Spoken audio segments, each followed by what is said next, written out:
नमस्कार दोस्तों, स्वागत है आपका मेरे प्रॉपर्टी मिशन शो पे। आज का वीडियो बहुत ही खास है। हम बात करेंगे प्रॉपर्टी खरीदते समय आने वाले कॉमन सवालों और चुनौतियों के बारे में।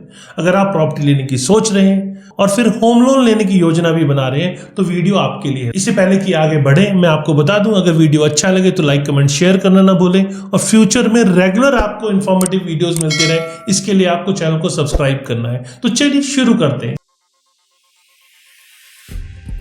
नमस्कार, मैं हूं Pradeep Mishra. Property mission show में आपका स्वागत है। यहाँ हम आपको प्रॉपर्टी और प्रॉपर्टी मार्केट की हकीकत बताते हैं। नो बकवास, डायरेक्ट काम की बात। चलिए शुरू करते हैं। जब बात आती है प्रॉपर्टी लेने की तो सबसे पहला सवाल उठता है प्रॉपर्टी किसके नाम पे ली जाए। जी हाँ, अक्सर हम सुनते हैं हस्बैंड और वाइफ दोनों के नाम पे प्रॉपर्टी लेने का निर्णय आसान हो जाता है, क्योंकि इससे ये माना जाता है कि बाद में किसी झगड़े की कोई संभावना खत्म हो जाती है, मतलब बिल्कुल ही कम हो जाती है। लेकिन सवाल ये कि अगर परिवार में से कोई एक सदस्य काम नहीं कर रहा या उसकी इनकम नहीं है तो क्या फिर भी दोनों के नाम लेना चाहिए? इसके अलावा अगर आप एक जॉइंट फैमिली में रहते हैं, मतलब माता पिता, भाई बहन या रिश्तेदारों के साथ रहते हैं, तो क्या आपको उनसे भी मिलकर प्रॉपर्टी लेनी चाहिए?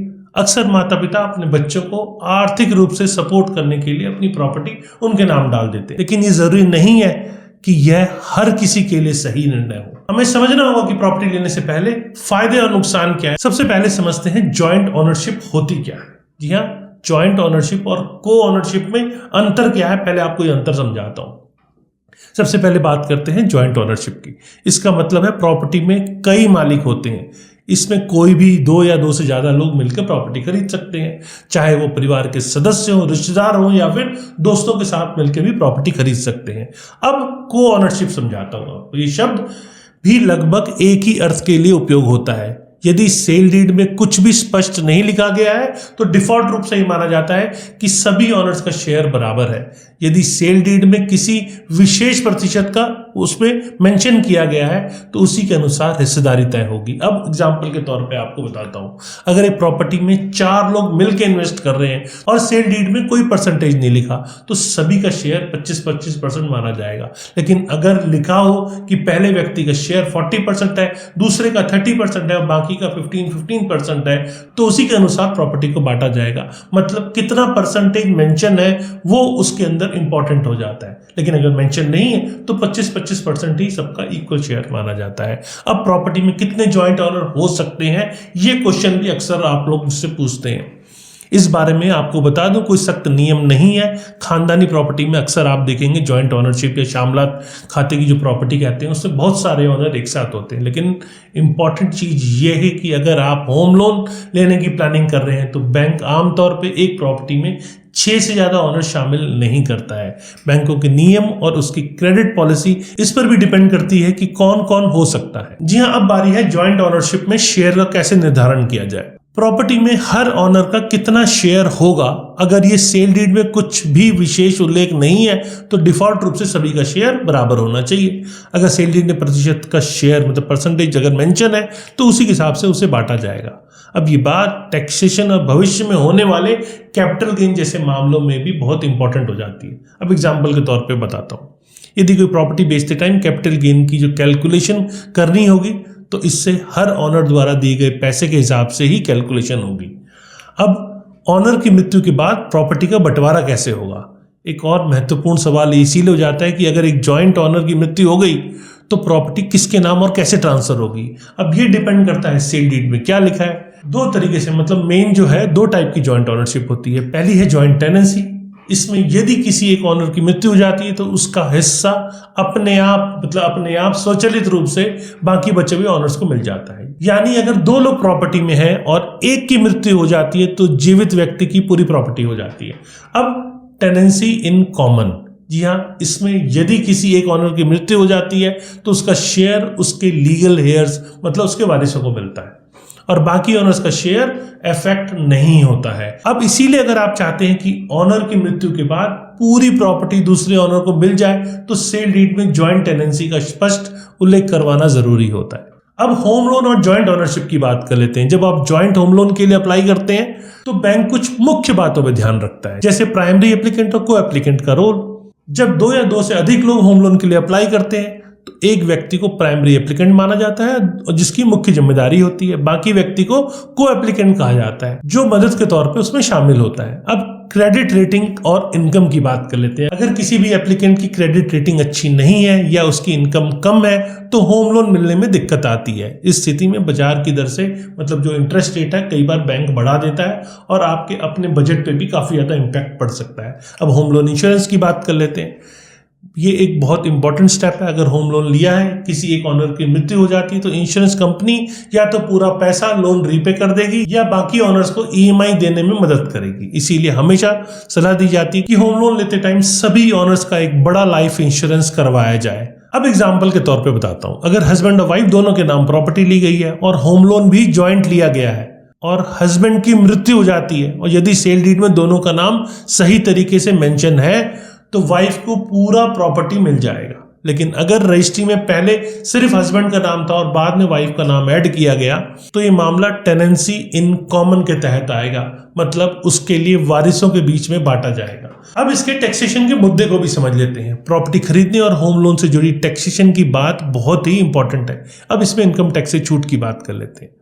होम लोन और प्रिंसिपल अमाउंट पर आपको इनकम टैक्स से छूट मिलती है। सेक्शन 80C के तहत कुछ अमाउंट पे छूट मिलती है। इसको regular time to time government change करती रहती है, इसको आपको चेक करते रहना है। और साथ में इंस्टेंट पेमेंट पे भी छूट मिलती है। होम लोन के इंस्टेंट पेमेंट पर भी टैक्स से छूट मिलती है जो कि सेक्शन 24B के तहत होती है। अब कैपिटल गेन टैक्स की बात कर लेते हैं। जी हाँ, जब प्रॉपर्टी आप बेचते हैं तो कैपिटल गेन टैक्स की जो कैलकुलेशन है उसी अनुपात से होगी जितनी राशि आपने प्रॉपर्टी खरीदने में निवेश की थी।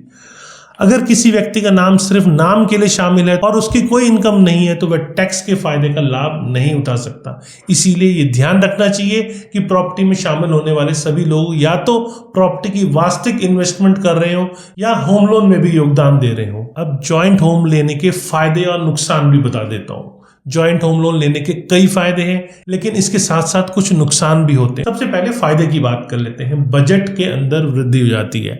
जब 2 या 2 से अधिक लोग मिलकर होम लोन लेते हैं या उसके लिए अप्लाई करते हैं तो बैंक अधिक होम लोन देने के लिए तैयार हो जाता है, जिससे आपका बजट बढ़ जाता है। ये तो पहला फायदा हुआ। दूसरा, टैक्स बेनिफिट होता है। होम लोन के प्रिंसिपल अमाउंट और इंटरेस्ट पेमेंट दोनों पर छूट मिलती है, टैक्स के अंदर छूट मिलती है। अगर दोनों ओनर्स को व्यक्तिगत रूप से टैक्स में छूट मिलती है तो ये एक बड़ा फायदेमंद पॉइंट है। तीसरा है आर्थिक जिम्मेदारी का बंटवारा। जब 2 या 2 से अधिक लोग मिलकर प्रॉपर्टी का होम लोन लेते हैं तो लोन की जिम्मेदारी भी बांट दी जाती है। इससे किसी एक व्यक्ति पर बहुत ज़्यादा बोझ नहीं पड़ता है। अब बेहतर क्रेडिट स्कोर की बात कर लेते हैं। अगर दोनों ओनर्स की क्रेडिट हिस्ट्री अच्छी है तो होम लोन लेने के लिए बेटर इंटरेस्ट रेट आपको मिल सकता है। अब कुछ नुकसान की बात कर लेते हैं। क्रेडिट रेटिंग का प्रभाव।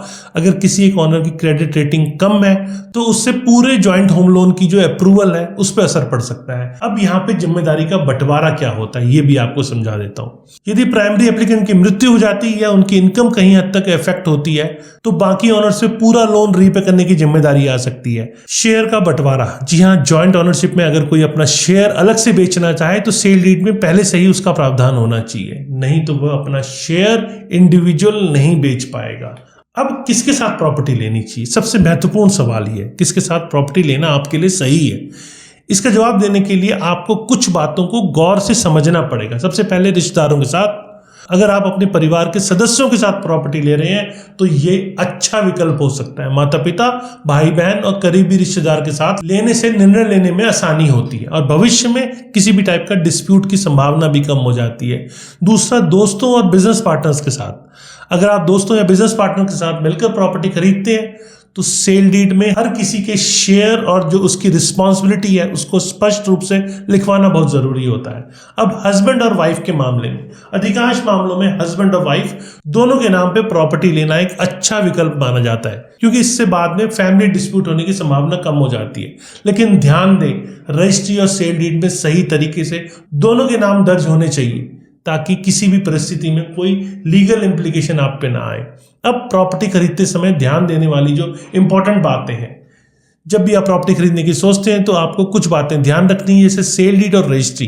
प्रॉपर्टी खरीदते टाइम सेल डीड में सभी महत्वपूर्ण जानकारी आपको चेक कर लेनी चाहिए, जैसे कि किसका कितना शेयर है और किसे ऑनर माना जाएगा, तो स्पष्ट रूप से लिखवाना चाहिए। अगर ये चीजें पहले से क्लियर होती हैं तो भविष्य में किसी भी टाइप का डिस्प्यूट होने की संभावना खत्म हो जाती है। होम लोन और इंश्योरेंस। होम लोन लेते समय हमेशा ध्यान रखें कि अपनी क्रेडिट हिस्ट्री सही हो और सभी ऑनर्स का लाइफ इंश्योरेंस भी पूरा सफिशिएंट हो। इससे किसी एक ऑनर की मृत्यु के बाद लोन रीपेमेंट का बोझ बाकी ऑनर्स पे नहीं पड़ता है। अब टैक्सेशन और कैपिटल गेन की बात कर लेते हैं। टैक्सेशन संबंधी लाभ और नियमों को ध्यान से आपको समझना है, क्योंकि ये ध्यान में रखते हुए भी आपको प्रॉपर्टी खरीदनी है। अब प्रॉपर्टी बेचते टाइम कैपिटल गेन टैक्स की कैलकुलेशन भी करना आपको बहुत जरूरी है, क्योंकि इन्वेस्ट जो किया आपने उसका जो अमाउंट है वो उसी के अनुसार होगा।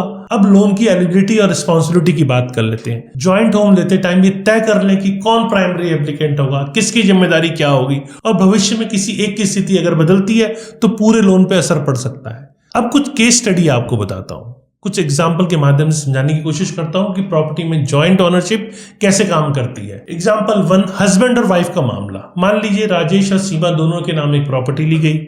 अगर सेल डीड में स्पष्ट रूप से लिखा है कि दोनों का शेयर बराबर है और रजिस्ट्री में भी दोनों के नाम दर्ज है, और अगर राजेश की मृत्यु हो जाती है तो सीमा को अपने आप पूरी प्रॉपर्टी मिल जाएगी। इससे सीमा को बाद में कानूनी कार्रवाई करने की जरूरत नहीं पड़ती है।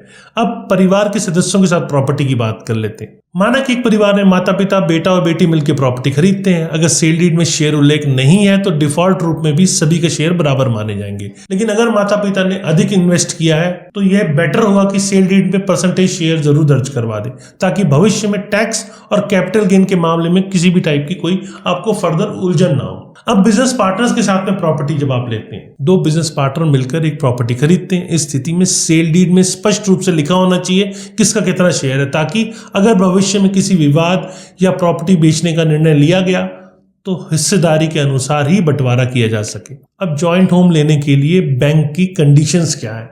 जब आप जॉइंट होम लेने के लिए अप्लाई करते हैं तो बैंक कुछ विशेष शर्तें आपको जरूर ध्यान में रखने की कहते हैं, जो आपको ध्यान में रखना चाहिए। उम्र और इनकम की एलिजिबिलिटी। जी हाँ, बैंक आमतौर पे ऑनर्स की उम्र और इनकम की अक्सर इवैल्यूएशन करता है। यदि किसी का इनकम कम है या उम्र ज्यादा है तो होम लोन मिलने में अक्सर दिक्कत आती है। अब क्रेडिट हिस्ट्री की बात करते हैं। सभी ऑनर्स की क्रेडिट हिस्ट्री अच्छी होनी चाहिए। अगर किसी की क्रेडिट हिस्ट्री खराब है तो इससे ना केवल होम लोन लेने की जो अप्रूवल है उससे देरी होगी, बल्कि कहीं हद तक इंटरेस्ट रेट का भी आपको नुकसान होगा, मतलब एक्स्ट्रा इंटरेस्ट रेट पे करना पड़ेगा। अब प्राइमरी और को एप्लीकेंट के बारे में समझ लेते हैं। बैंक में अप्लाई करते समय तय करना जरूरी है कि कौन प्राइमरी एप्लीकेंट होगा और कौन सा को एप्लीकेंट होगा। इस बात का भी ध्यान रखें कि सभी की जिम्मेदारी स्पष्ट होनी चाहिए। अब जॉइंट ओनरशिप के एडवांटेजेस और रिस्क के बारे में बात कर लेते हैं। सबसे पहले एडवांटेजेस की बात करते हैं। निर्णय लेना आसान होता है। जी हाँ, परिवार के सदस्य या करीबी रिश्तेदारों के साथ मिलकर प्रॉपर्टी लेने का जो डिस्प्यूट है उसकी संभावना कम हो जाती है, और कहीं हद तक जो आप पे बोझ पड़ रहा है, जो आर्थिक भार आप पे पड़ रहा है, वो भी कहीं हद तक डिवाइड हो जाता है। जो इन्वेस्टमेंट का अमाउंट है और होम लोन लेने का जो बोझ है वो कहीं हद तक बढ़ जाता है। इंडिविजुअल के ऊपर जो आर्थिक दबाव है वो कहीं हद तक कम हो जाता है। अब टैक्स बेनिफिट्स की बात करते हैं। होम लोन पर मिलने वाली टैक्स छूट दोनों ऑनर्स को पर्सनल रूप से मिलती है, जिससे टैक्स लायबिलिटी भी कम हो जाती है आपकी। अब बेटर क्रेडिट स्कोर की बात कर लेते हैं। यदि दोनों ऑनर्स की क्रेडिट हिस्ट्री अच्छी है तो लोन मिलने की संभावना बहुत सारी बढ़ जाती है। अब रिस्क की बात कर लेते हैं। क्रेडिट रेटिंग पे असर। यदि किसी एक ऑनर की क्रेडिट रेटिंग कम हो तो पूरे जॉइंट होम लेने की जो अप्रूवल है उस पर असर पड़ता है। अब जिम्मेदारी का विभाजन की बात कर लेते हैं। अगर प्राइमरी एप्लीकेंट की मृत्यु या आर्थिक समस्या आती है तो बाकी ऑनर्स पर लोन का पूरा बोझ आ जाता है। अब डिस्प्यूट की चांसेस की बात कर लेते हैं। अगर सेल डीड में शेयर पूरी तरह से मेंशन नहीं है तो भविष्य में जो उसके वारिस है उनके बीच में डिस्प्यूट पैदा हो सकता है। अब भविष्य में प्रॉपर्टी के ट्रांसफर के मामले को समझ लेते हैं। जब कोई जॉइंट प्रॉपर्टी में किसी को शेयर ट्रांसफर होता है तो उसे सही तरीके से कानूनी रूप से उसे दर्ज करवाना बहुत जरूरी होता है। रजिस्ट्री अपडेट की बात करते हैं। यदि किसी ऑनर की मृत्यु हो जाती है या उनका शेयर ट्रांसफर हो जाता है तो रजिस्ट्री में भी तुरंत अपडेट करवाना चाहिए। अब लीगल हेल्प की बात करते हैं। ऐसे मामलों में आपको एक अच्छे वकील की सलाह लेनी चाहिए ताकि सभी कानूनी जो प्रोसेस है उसको सही तरीके से आप पूरा कर सकें।